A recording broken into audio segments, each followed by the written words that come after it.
ไม่ได้ขอทางไหนออกทางไหนแล้วเข้าไปกระตัดสายเนี่ยกระตัดสายเข้าไป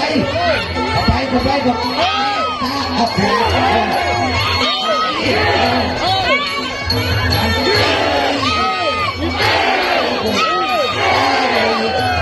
ไอ้เตี้ยลงเลยพี่เลี้ยงฝ่ายแดงตีสู้ไปดิแย่ไปสอกพี่เลี้ยงทั้งสองฝ่ายครับเวลามีชกกันของคุณคุณมาเลี้ยงไปดีไอ้ขวาฝั่งนึ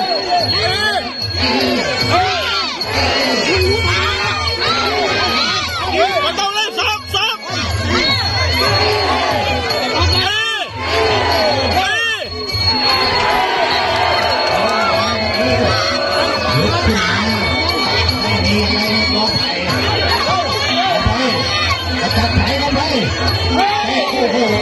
ลูกเตะหัวบอล